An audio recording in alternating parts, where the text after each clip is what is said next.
There you go, man. Welcome back to another episode of the Self-Made Podcast. Today, I got a good friend of mine, Anthony Ramirez. He is an area manager with New American Funding out of the San Diego area.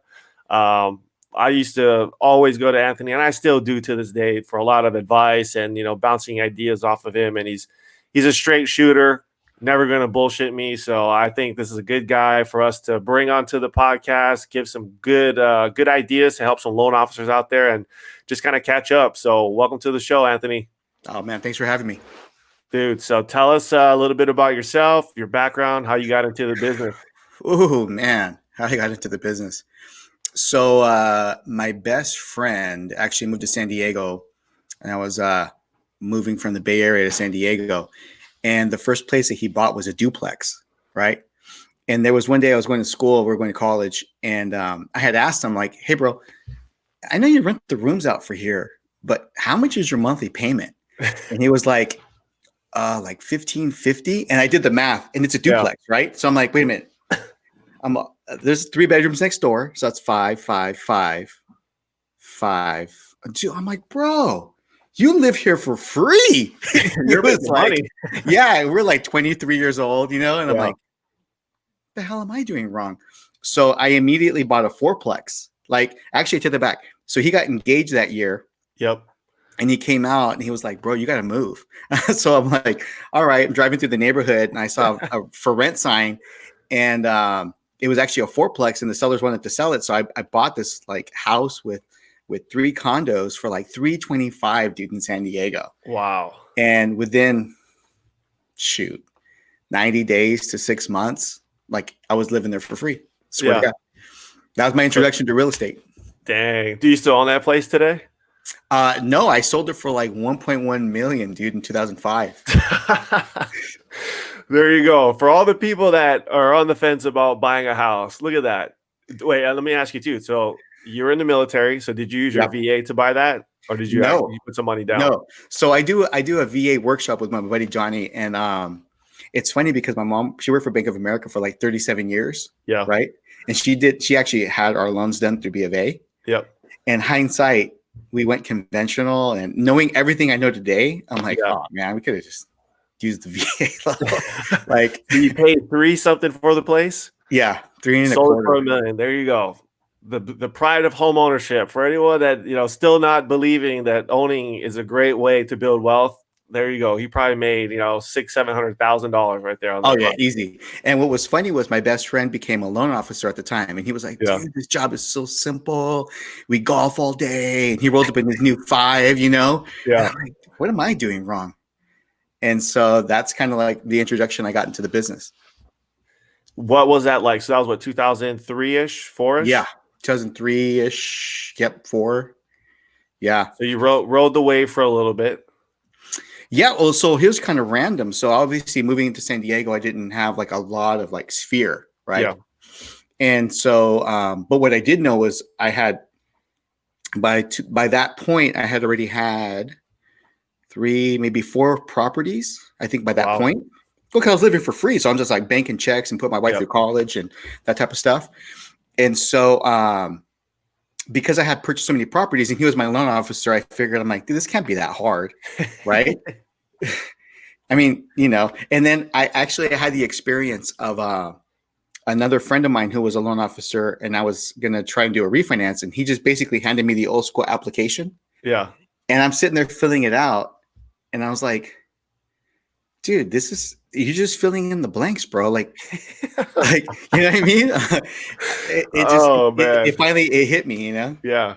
And what's funny, we even say that, right, is I think some of the newbies that are in the business, they'll be like, wait, handwriting in 1003? Yeah, we used to walk around with those things. I used to have them, the folders with 1003s in my car, man. Right?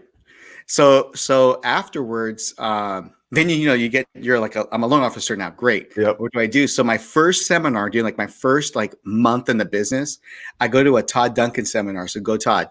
I go to a Todd Duncan seminar, and he's like, go hit open houses, go meet realtors. And so that's what I did. I was like, all right, boom, boom, boom, boom, boom, shaking hands and kissing babies. Hey, how's it going? My name's Anthony. I'm a loan officer. How you doing? Can I take a look at your house? Yeah. And just got that whole game played down. And I would collect like tons of business cards. Yep. And Monday morning, I would just call them back and just say, hey, how was your weekend? And what I found out was that simple action step was like the 1 percentile of originators that do their job. Yeah. I didn't know that. So like my first year, I did like 18 million was my first year production. Okay. Wow. No bullshit. 18 million. And it was like 95% purchase. Yeah. But I had no clue. Like you're so new. You just don't know. You're just grinding. Yeah. Just, I need another loan. I just need another loan. Like this is what I do. This is my job. And so I'm at President's Club, right? And I remember our old CEO, he was like, dude, I can't believe you made President's Club your first year. I'm like, really? First of all, I've never had a company take me out to like a hotel and treat you right. Right. My suits were like from Men's Warehouse. Okay. You know what I'm talking about? So I had like my 3 suits for like 1,000, right? So I'm like Men's Warehouse suits. And I'm like, dang, this is crazy. Like I had no clue, bro. That was my first year in the business. That's crazy. Mm-hmm. So then obviously you've had tons of success. We both worked at Prospect Mortgage together years ago. Mm-hmm. What do you think got you to keep progressing and doing more business and obviously moving up the ranks, with not only your production, but, management and just even with your team in itself? I'll tell you what, it was one thing that I embraced coming from a military standpoint. Yeah. Was we call it SOPs. So it's a standard operating procedure. And what I kind of realized was in lending, it's a chronological sequence of events. So from the time you meet a new relationship, how does it work? How does that play out? And then it's very tactical. So if you're going to set up an appointment with somebody, what worked well, what questions to ask, how to direct it, where to sit, how to meet them, get them, like all these little plays, right? Yeah. And then the operational part. So when you create a loan, what's needed and make it just caveman, right? So when we talk about like an SOP, you think about as a soldier, you're taking an 18-year-old off the street and making him a trained killer, right? But there's tools and there's checklists associated to making that happen. It's very simplified. Mm-hmm. And so I took the framework of that and then just applied it to the business, and that was pretty much it. I know. I remember back at Prospect, you were running probably one of the more productive branches, especially like on the West Coast and stuff. So what, on top of that, the SOP, and I know you were training a lot of new, lenders, you're building your team at the time. What else were some of the other things that you would take these rookies? Because obviously there's probably some guys, that are new to the business listening to this that they could actually take and maybe implement and try to, mimic what you were doing back in the day. That's a great question. So to put it in perspective, right? We were pumping out about 350 million a year, right? Which is not normal typically for any branch. And this is, you figure, a decade ago, and that's during like hard times, right? And so the formula was very basic. So I had to ask myself questions. If I was going to be a big brother to someone, what would I want my little brother to learn first, right? And the first thing is swallowing your pride. You don't know everything. Don't act like you know everything, right? Because that's people see. Think about it. Our profession is probably one of the few professions where people bullshit us every day. Yeah. Literally just like whether it's realtors or clients, like they're just all full of crap. Yeah. And we have to decipher that, right? Yep. But that was like the first reality of it, being true to yourself. And when people were able to go in the field and be more authentic, they started to see that they had an attractive personality. That way, if you're just open and outgoing and you're like, hey, this is me, people will gravitate to you. If you start acting a certain way, people see through that, and they call it like desperation's a bad perfume. So that was like the first kind of action step. And then the second things was measuring every activity, right? You can't improve what you don't measure. So based on the number of open houses you hit, then based on the number of cards you can get. And then from there, how many calls are you going to make? And then from there, how many appointments do you set? And then seeing that conversion rate, because it's either going to be one of two problems. It's either, not enough leads or conversion of those leads. Yep. Right. And we have a tendency to make the business really complicated. And so, again, it was just cavemaning that process down and then teaching the guys in a progressive level, freshman, junior, like a sophomore, junior, senior high school, yep. right? There's progression levels. And then as a person gets to a new level, creating a new procedure like, oh, okay, now you're doing 5 loans a month. Yeah. Let me show you now how to work with an assistant, right? Now you have a pipeline. Let me show you how to do a pipeline drill down with your processors or your team. Yeah. Right. So it's funny as you say that number 5, because I think so many people today, they get into business and they see, maybe you're doing all these numbers and everyone wants an assistant. Everybody wants an assistant. And I always go back, I'm like, man, when we got into business, we had to like scrape and do everything till, even at 5 loans a month, I remember at that point, I felt like I wasn't even worth having an assistant. Yeah. And it was like, you could still do this business on your own. Yeah, it really breaks down to definition of busy, right? Yeah. So, and this is something that I would take my guys out to the field. They call a realtor and they're like, "Hey, how's it going?" "Oh my God, I'm so busy." And I go, "Let me show you 2 kinds of busy, bro. I'm swimming to the shore busy, or I'm like trying to like tread water busy. Which one's more productive?" Yeah. Right. And I go, and if you're not putting numbers on the board, which either you're getting more leads or you're getting more appointments, then what are you doing, dude? Yeah. Right. And so that was the first, understanding of when you even need an assistant yet. Are you being productive? Let's be real. Right. You got 8 hours in the day. How much of that's prospecting? Yep. Then if you have like 5 loans, and I used to laugh, I'm telling my guys, I'm like, dude, I could do like 5 loans a month for my hammock and freaking Cabo. Like, this is not that hard of a business. Like, yeah, you fill in the blanks and you collect the same paperwork every single time. It's not that hard. Yep. It's hard when you skip a step. Now you got to recover. Yep. And then that's you're so like, important that you say that. And I think that's one thing I hope a lot of people understand is that, because we actually talked to our team about that too. It was, as busy as we are today, with refis and purchase business and rates being, in the 2s, everybody, you can fall over a loan every day almost at this point, bro. right? Yeah. But it's like slowing down to define your operations. Make sure your shit is tight, because if not, you hand in a shitty loan to your processing team and then they're fumbling over that, coming back to you for more stuff. And then you're just this back and forth versus like what you're saying is having that operating procedure, having your files dialed in. And back at Prospect, right, it was the PLA. And you had to have the perfect Did you know that app. I wrote part of that, right?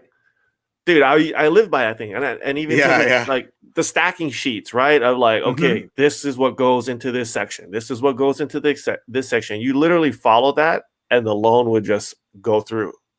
Yeah. So you take apart a couple different businesses. Okay. Let's start with McDonald's first, right? Yeah. So McDonald's, you could be 16-year-old, IQ score of a 60, and you can make a burger, and it will taste the exact same as it does in California as it would in, Florida, right? Why is that? And if you look at McDonald's, they actually don't have a recipe chart. They have pictures. The bottom bun, your mayo or whatever, and then your meat, and then here's your onions, and then here's your salad, and blah, blah, blah. It's like a picture, right? Yep. So if you can create a stacking order where anybody off the street can learn how to do this, you just simplify your life, right? That's like step number 1, right? But that's just the documentation. What people get misconception of is they get really good at winging it, and right? Yeah. They just get really good at winging it, and there's not enough self-reflection in the way our business is operating, which is the CEO mindset. If you think about it, right? The CEO looks in the rearview mirror to see how the business is performing to then go forward in the business. How many hours during the week do you sit there and put the CEO hat on and just sit there and just, in the military, we call it an AAR, an after action review. and it goes, what went right, what went wrong, what do we need to sustain, right? So if I'm going to carry on the next week again, what can I carry on from my last week to the next week that I need to keep doing? Because people get the misconception, or they get like 5 loans, and then all of a sudden those 5 loans become all priority, and they stop prospecting. Yeah, exactly. And then they do one of these, right? Every month it's like, 5 loans. Next month you got 2, then you're back up to like 4 or 5 again, and then you're back down to 1. Yep. So to maintain that level of velocity, we do a thing called like the pressure curve, right? So the pressure curve is you put all the pressure on the front end of a transaction. You tell your client straight up, like, hey, listen, you're going to hate me the first 7 days, first 2 weeks. I don't care. My job is to get you into the house, right? And so without being apologetic of like, I'm sorry, sir, I need to get another pay stub from you. Like, no, bro, listen. If I was a doctor and I'm treating cancer, I need another blood sample. Yeah. Right. It helps me help you. Cool. And I'm like, well, okay. So it's not that hard. It's just changing that mindset. I think that's such a big thing for a lot of people to understand. It's that and not only that, but holding yourself accountable, right? It's like if you turn in a shitty loan, you can't blame the ops team or your processing team because they didn't get to it fast enough, or, because there's always that point. And I always remember this and go back to, at Prospect, as I got busier and started to do more deals, that you always try to find where the problem went wrong. But I always remember Stan, he would always come back to you as the LO and say, oh, well, look, hey, you held onto this file for 2 more days, right? Or you missed this. And it was always like, well, shit, I can't expect other people to do their job if I'm not doing my job. So, yeah, I mean, that whole thing to this day sticks with me because, I mean, the better you are, and I think at getting your file in order, knowing that thing inside and out, the better you are. I mean, I remember I would have all my clients' phone numbers memorized. I knew everything about every file. Oh, question. Do you remember clients based on their scenario? Yeah. Right? Yeah. You're like, to the T, like the DTI and where they work, everything. Yeah. Dude, how's it, blah, blah, blah. And your dog, and I'm like, dang, your daughter's 6 now? And you're thinking, I'm like, that was 6 years ago, Yeah. But that's so important. I think even right now, like, as busy as we get, like I think for guys that are building their business, and getting busier and maybe not seeing the type of volume that they've done, like, word of advice. I mean, like I said, Anthony's a guy, I know he does a ton of business, and, he's got a real methodical approach to it. And I think it works because I've implemented a lot of the stuff that he's talking about right now in my business. And I know, like, for us, it's been a key factor in our growth as well. Here's a funny, simple thing. If you took a business and you were able to just put pen to paper and you just did a checklist of each activity, right?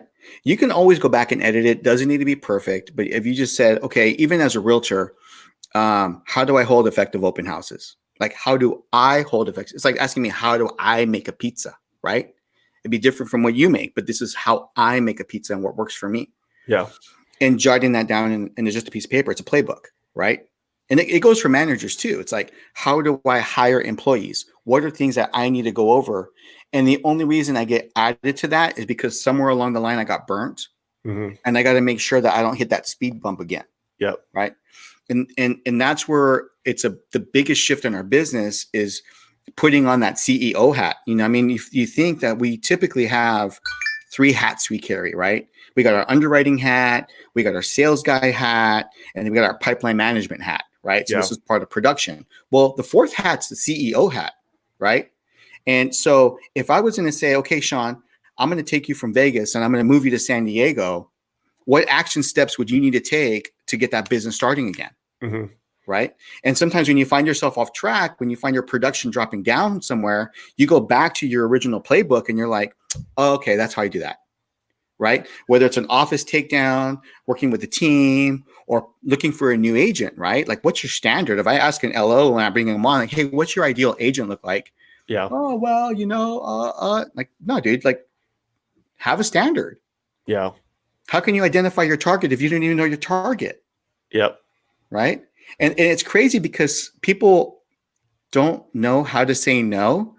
And one of the things that I've learned, sometimes giving a no is actually a yes. Mm-hmm. Right. That one deal I knew was going to go sideways and just suck the life out of me, I probably should have said no to. Yeah. And cost me 2 deals. And maybe the relationship, right, with the agent. And the relationship, right? If you close ugly, it's always hard to recover from. It's always hard to recover from. Yeah. But if the communication is there and everyone knows, like, hey, I know you guys got 2 weeks to close. This is a Frankenstein file, right? I'm just letting everybody know this. Please, like, let me handle this, right? Yeah. I gotta share with you a funny story. So I have a couple friends of mine. These 3 realtors. They're all hitters, bro. They do like between 50 to 75 units a year. Yep. And it was one of the guys' wedding. And as we're at the wedding, we're all taking shots, right? And one of my boys is like taking shots, and he goes, "To the wolf," and I'm like, "Yeah, to the wolf," right? And I don't know what the hell they're talking about. And he goes, "You're the wolf," and I'm like, "What?" And the other guy goes, "Bro, you got a problem? Who you take it to?" And my other buddy Eddie's like, "You take it to the wolf, man. He takes care of that." and I was like, "Yeah." Wait, dude, you guys are giving me all the shitty files. Exactly. I'm like, dude, I get it now. But you got to think about that, right? Yeah. It's like, what are you known for? So being that technician and making sure that you're really tight and that you can save a deal if you need to. But like you said, you got to be a straight shooter. Be just like, hey, dude, this is how it is. Yeah. Because the sooner you get to that, the sooner you can move on.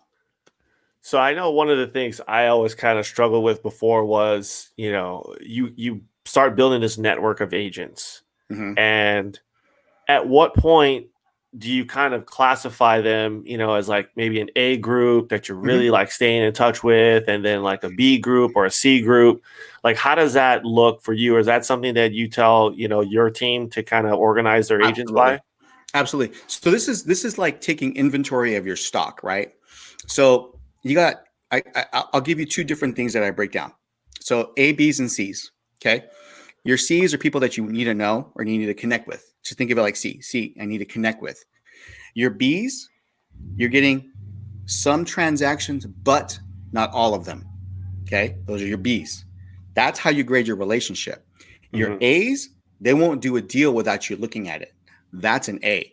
So I can have an A agent that does 5 deals a year, but I capture 4 of them.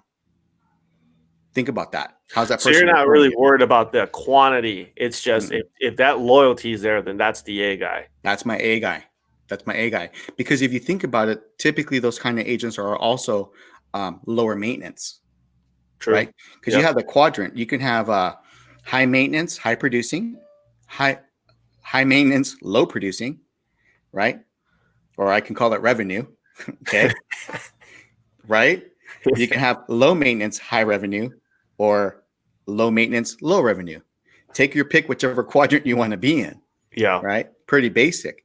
But when you break down and you classify your agents based on your penetration rate, how much of the percentage of that business are you capturing? Like I have one of my agents right now. I think I have, we counted yesterday our pipeline. We have 8 transactions together right now with just one of my agents. Right. And so, but because the agent's a high producing agent, his goal is to do 100 units this year. And we're looking to double his production. We bang through our leads. Like it takes us 15 minutes, right? To bang through 8 transactions. Where are we at? Boom, boom, boom, boom, boom, boom, boom. But the point of that is that recognizing, this is my other thing is recognizing my standards. So like I have Anthony's 4 rules of combat, right? My 4 rules are this. 1, you got to wake up with a purpose every single day. So if I'm going to work with an agent, you got to wake up with a freaking purpose.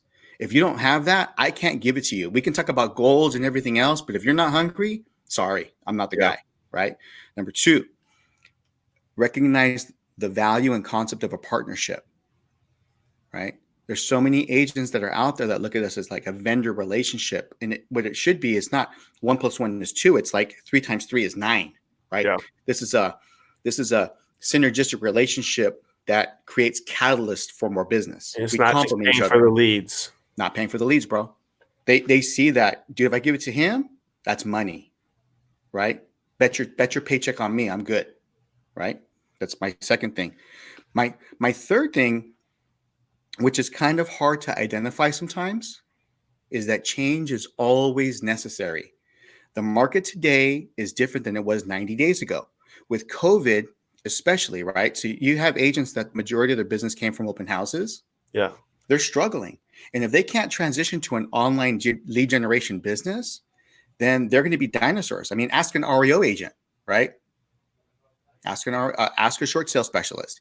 Some Yep. agents focus on pure listings. Some agents focus on pure buyers. But you have to be able to transition, and change is always necessary in our business, right? And then the fourth, which is coachability, right? So for me, I don't know everything. Like I learn things from my rookies every single day, right? Especially like the newer agents. I've learned a ton of stuff from them. But sometimes you'll meet with an agent that's just like they can't hear anything. It's a partner's just that's closed off to coaching. Yeah. And you can't do that. How are you ever going to progress into being better when you do your after action reviews and like how transactions could have gone smoother, or hey, how can we increase conversion, or you know what I'm saying? Yep. Whatever it is. So those are my four main criteria before I ever partner with anybody.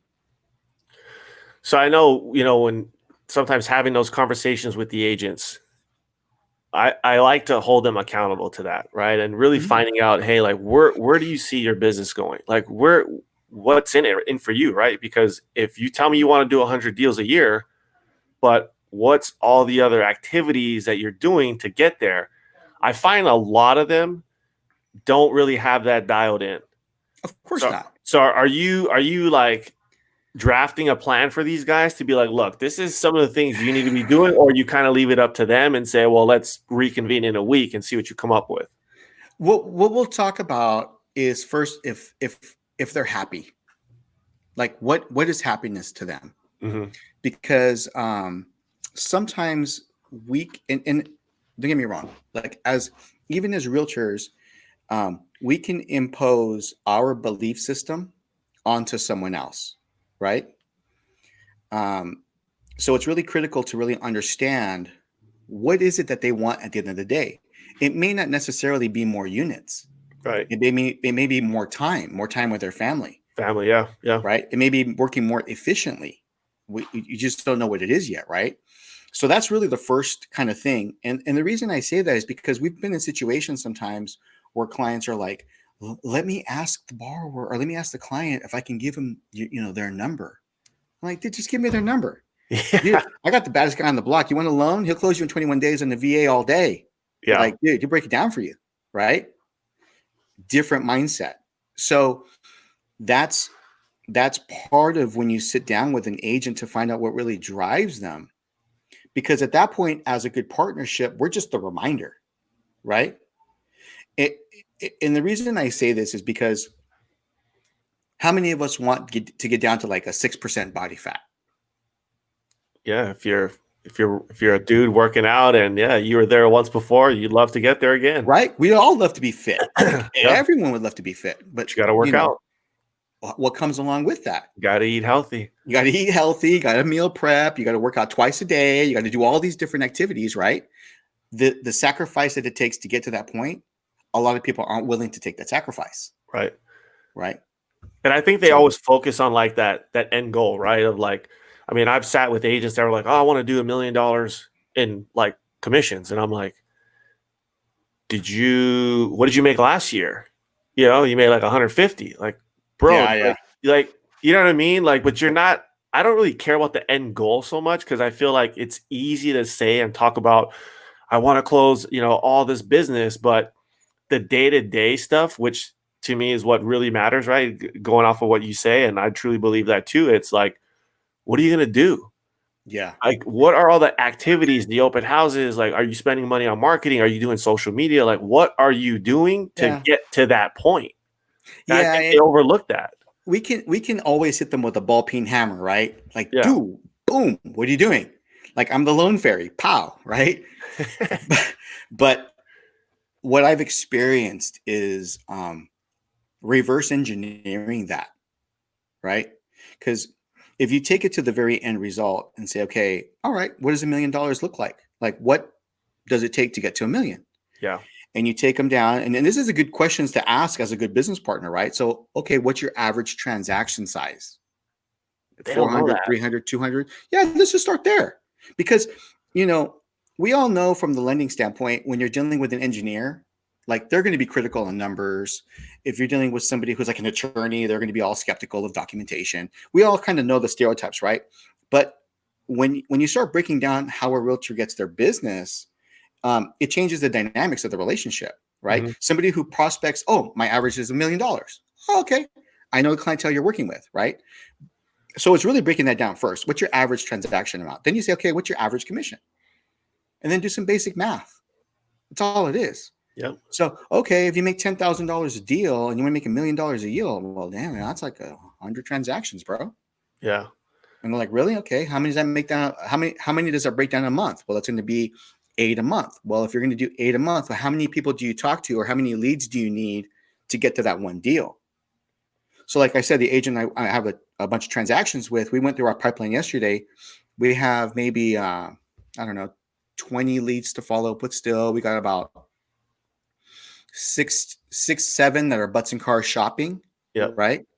And when we saw that number, we were like, oh shit, we need to capture more of these leads to convert into shoppers, because for next month, of these 6 people we have shopping, we really need 10. Mm-hmm. Because based on our conversion rate, 10 people physically out shopping will be 8 deals. Yeah. Right. So knowing that conversion rate also helps them recognize whether you're a small producer or you're a big producer. You only have 2 problems in your business. It's either not enough leads or conversion of those leads. Do you ever walk away from an agent and just say, like, you go through a meeting and you're just like, man, this is just not going to work for me? I know that I have. I don't know how I go about it. I think I just don't give them time. Yeah. It's like, hey, nice to meet you. What's the factor that maybe you feel like, hey, this is not going to work? Is it just they're just easy? personality? It's step number 1. Do you respect my time? Yeah. Did you show up to the meeting on time? Are you fidgeting? Are you on your phone? And like, hey, what was that? What was that? It's like, I'm here to understand who you are, and you're here to understand who I am. Yeah. And it's very different mindset when you come to think about it. When you're walking into your first relationship thinking, I don't need you. I get the choice of whether or not I want to work with you. Yeah. And when you come from the position of abundance, that's like step 1. And then what's your standard? Mm-hmm. Did they show up on time? Right? Are they paying attention to me? Because if they're not paying attention to me, what makes me think that they're going to pay attention to the client? Yeah. These are all little indicators. What point in your career do you think you kind of flip that switch? Because obviously, if you're new to the business, right, it's like speed dating. I'll take any agent to lunch. I'll take any agent to coffee, and you'll just get face to face with as many guys and probably try to work with as many guys as possible. So where was that kind of that switch for you to be like, okay, this is how it's going to go. I'm setting the rules. Started with me. It started with me. It started with me when I had to realize that I was sitting there with my appointment and I didn't have questions ahead of time. I wasn't prepared. Yeah. So why should I have standard when my standard is really this? Right? People have a misconception, right? They think, man, what would it take to date a Victoria's Secret model? Right? Dang. Well, why don't you find out what the Victoria's Secret model is even looking for? How about you start there? How about you work on that?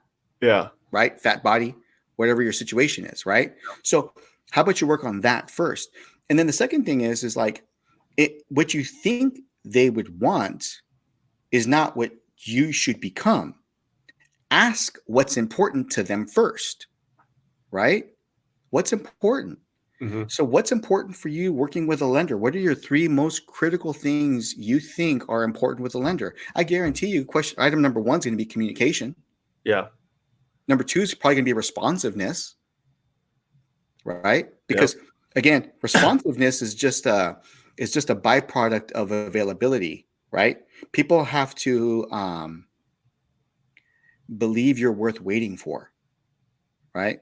I'll wait 2 weeks for the best heart surgeon if I'm going to go into heart surgery, right?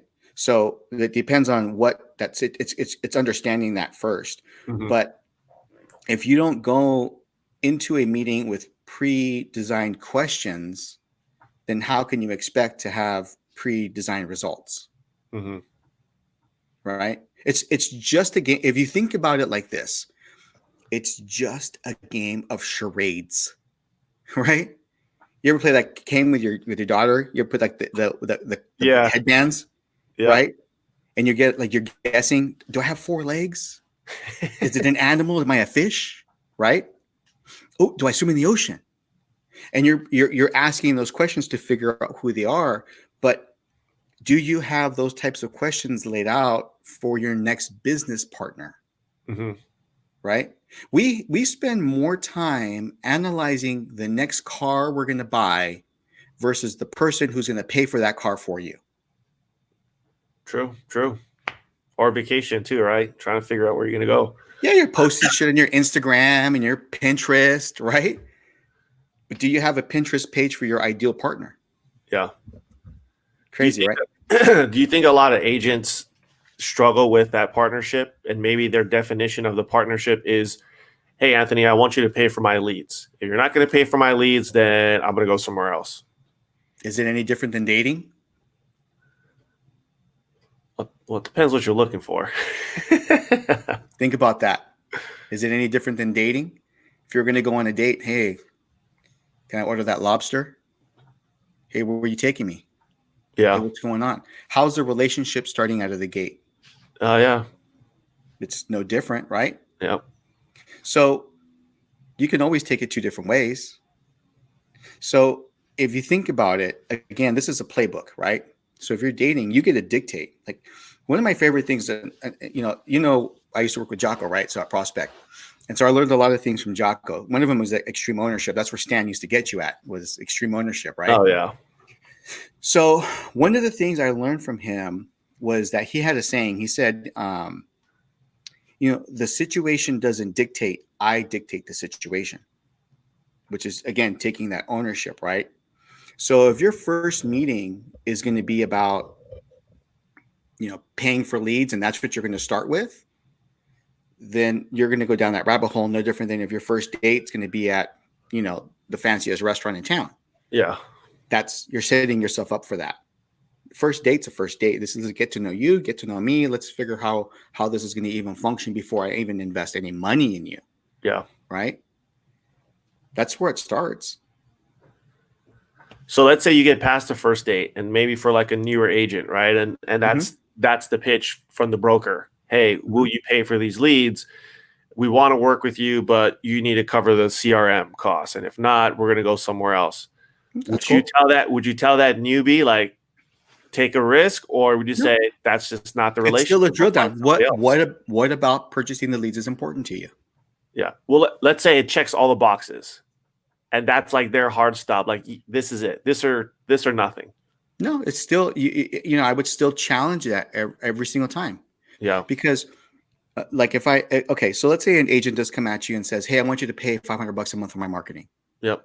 Okay, cool. So what kind of marketing are you doing? Well, I'm doing XYZ. Okay. What are you currently getting out of that? And just sit there and just leave an uncomfortable silence there and just wait for them to answer. Yeah. Because, okay, so here's a great way for me to explain this, okay? There's a lot of times that there's agents that will hit me up to spend $1,500 a month on Zillow leads. Yep. Like out the gate. Like, dude, I'm talking to Zillow, and I got these 2 zip codes, and I can spend $1,500. I'm like, oh, dude, I love Zillow. Zillow's awesome. It depends on what zip codes you got. What zip codes do you have?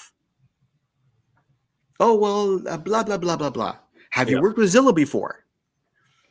Well, I have in the past. How many leads are they going to give you a month? Like you start drilling in them and just like, I'm not trying to be a jerk. I'm like, how many are they going to give you a month? Okay. So they're going to give you 10 leads a month for $1,500. So that's $150 a name and number, right? Okay. You know those cartoons where your face turns into like a donkey?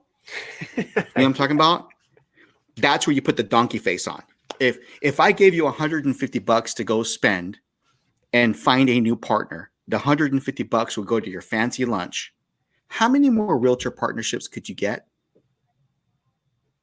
Quite a bit. Right? I could do 10 of those. Out of 10, I could probably make a connection with 2 or 3. Mm-hmm. And now my leads are for free. So it's just knowing how that money is being spent and how it's being done. I've had this conversation with agents in specific market areas where literally the leads call for like mobile home parks, right? And you ask them like, what leads you like? Oh, I'm looking to do like in San Diego. They're like, oh, I'm going to go do like Lakeside and El Cajon. I'm like, okay, that's cool, but don't judge it. Like, let's like taking an application. Hey, Sean, I got this 580 credit score. Can I get a loan? You still keep asking the questions, right? Yeah. How much money do you have? How do you know? How do you know what your scores are? Have you pulled credit yet? Again, we're the doctor, right? But the doctor would never see you until you took a weight measurement. Yeah, answer the questions. Took your heart rate, filled out the questionnaire, and then you see the doctor. Our business should operate no different, right? What's the saying? Prognosis without diagnosis is malpractice. Yeah. Right. So that's how I would address the $1,500 question for Zillow leads. Like, hey, anyone Zillow leads? Okay, let's drill down on that. Why is it important? If these guys are trained killers, and like, dude, we last month 1,500, we get about 75 leads a month for 1,500. We do boop, zip codes. We're 1 in 7's converting. I'm gonna be sitting there doing the math in my head and be like, oh shit, cha-ching. Where did I put where'd my credit card go? I slip it in here. You want the chip side? You want me to swipe it? Yeah. Right. But you have to break it down. If you're going to get one deal and spend $1,500 and your commission's $3,000, that's kind of expensive. Yeah. Right? Oh yeah. But if you're going to get 15 transactions, you know what I mean? Yeah. If you can get the ancillary business, that's obviously the key.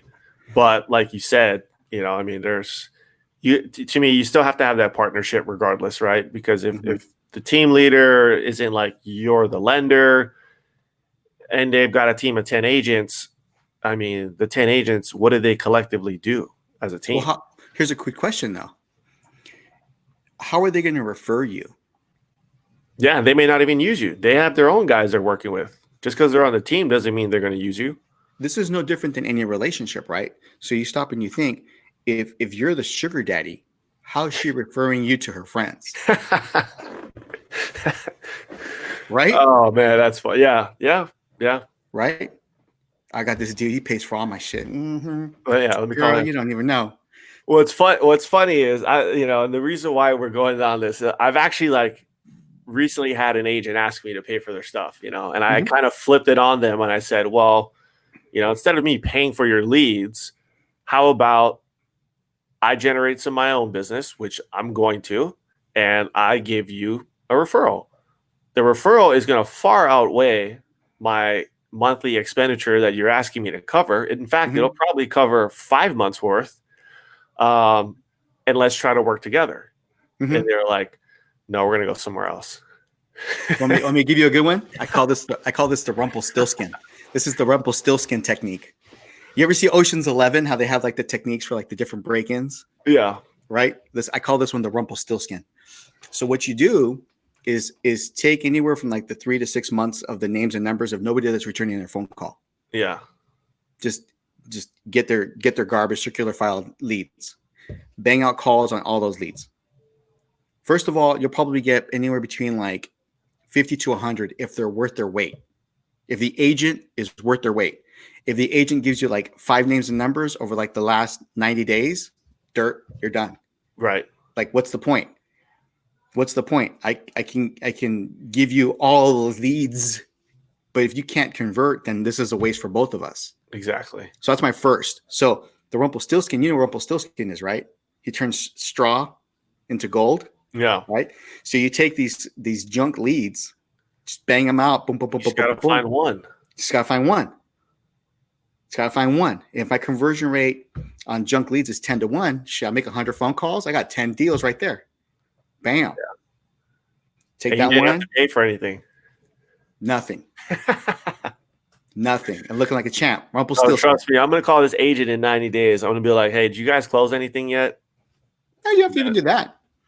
Say, And here's what then I'll say, give me all the ones that didn't go anywhere. yeah, the ones that are not returning your phone calls, the ones that are just junk on the side, blah, blah, blah.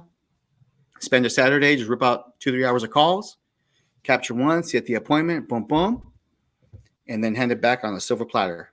Pow. Bam, there you go. Done. So with the whole COVID thing, Mhm. you know, obviously you're in the San Diego market. What you know, how has that affected you? How has that affected your team? What are you guys doing that, you know, maybe you guys pivoted to during this time frame that's working now for you guys? I love it, bro. I love it.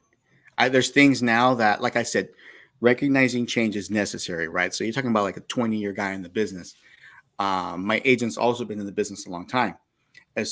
Dude, we've closed transactions, virtual tour, sight unseen, across the country, like because we've shifted really quickly. Yeah. Where everybody was kind of stuck into the drama, what we did was we went the opposite direction. Instead of just making a phone call, hey, let's set up a Zoom chat, right? Because now it's a lot harder to make that connection if you're not face to face. So, Yeah. what tools do you have available? You got Zoom, you got FaceTime, you got DMs, you got all this other stuff, right? You just learn to reach out in different ways and learn to reach out and make different connections, right? So if you're on like Instagram and Facebook, just commenting on some of their pictures and stuff, like, oh my God, your family is so cute, right? Something that makes a new engagement, because, you know, what do they say? You can't have a relationship without activities, right? You have to start finding new types of activities to engage with. Yep. And if you're going to do the face-to-face, it's a lot different. You think about the tactical advantage you have on Zoom and sharing your laptop and say, hey, let's go over some of the payments. Let's go over some of the numbers, right? Now I'm doing more business now during COVID than I was before COVID. Yeah. And some of the workshops that we're putting online, we used to have to pack up our stuff, get the cameras, get the stuff, order the food in advance, spend an hour, spend more money. After we're done, shoot the shit for a while, spend another half an hour putting everything back, and then driving home. It was like a 3-hour ordeal. Yeah. You're doing like a VA seminar, right? Yeah, we do a bunch of those. Nice. I do a bunch of those. I'm doing one now. We're doing one a week, but we're probably going to start jumping to 2, maybe pretty soon. Wow. How many people do you say average to some of your classes? Because I know putting on these classes take a lot of work. Not at all. I mean, we have our scripts down pretty well. We even have our jokes laid out. It's all dialed. Yeah. Probably averaging between 25 to 35 enrollments a week. And we got about 50% attendance rate. So anywhere between 10 to 15 attendance rate. It's pretty consistent. Yeah. Of those, I'll probably. How long have you guys been actually 4 apps started to do that? We started doing that. Well, the Zoom type we started doing in March. We immediately shifted during COVID. Yep. Even the marketing sucked. I mean, the way we had our little layout, and it was just janky, but it was something, right? Other people are doing nothing. Yeah. Right.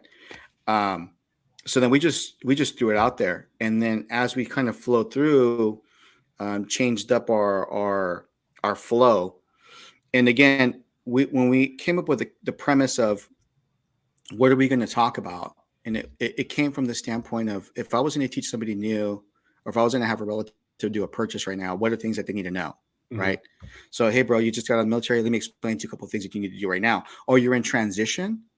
Dude, call your S1 now and get that transfer, or get your retirement income, or your disability certificate, whatever you got going. Hit that now, because if you're going to buy, there's a delay. Like you're giving them the inside info. Yeah. And it's crazy just being brutally honest with them. They're like, man, I've been in other VA classes and they don't tell us about any of this. Mm-hmm. Well, because they're not coming from the perspective of the client. They're hard pressing, Yeah. Doing it with Zoom, dude, like right now I can have my board shorts on, right? 5 minutes before we do mic checks, boom, boom, boom. Showtime, we finish, boom, done. All the enrollments, we have templates. So everybody who's enrolled, hey, thank you so much for participating with us today. Look forward. Then the next day, then I do mine. Then the next day, they do theirs. Yep. But we have a routine, How many people did you get to sign up when you initially started this? Like whenever the first ideas started to come out? I'd say like maybe 6 people. I think that's important for people to realize that, right? Because you get to the level of 15, 20, 30 people that's coming to your class, but you had to start somewhere. And Yeah. we've done some first time buyer classes, and there was maybe 5 to 10 people in there.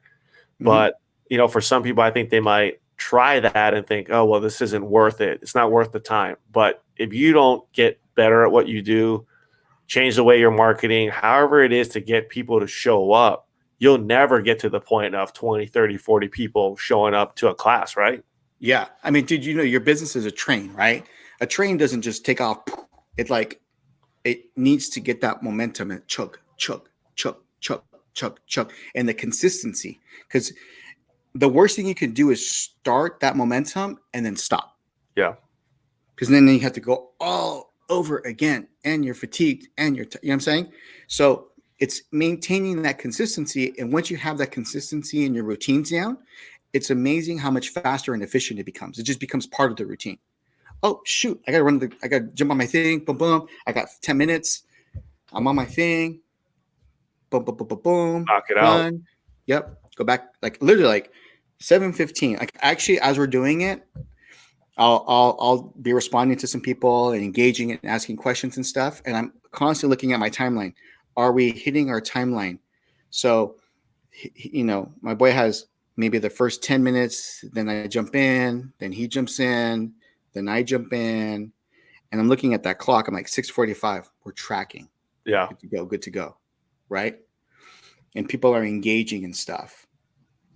And so, and then being interactive, being approachable is really important. The engagement is really the most important part. And just speaking layman, like I said, when we first started this thing off, it's like my number one tip I tell people as soon as you get in this business is learn to be yourself. Yeah. Just embrace that. Right. And then when you're yourself and you can, and then that authenticity comes across, and that's where you start building trust. And that's it. Then you don't have to be anything else. I mean, you can be a social chameleon, which is a different conversation. Yeah. But yeah, and then consistency. Simple. No, dude, we're humans, bro. We have a innate ability to complicate things. Very true. Very true.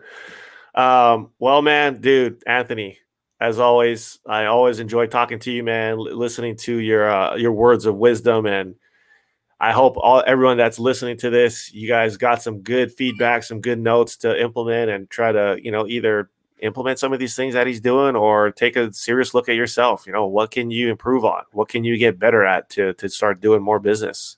And like you said, it's pretty simple at the end of the day. Yeah, I mean, if you have a really hard time trying to put some things together, someone taught me this, so I'll share it with you.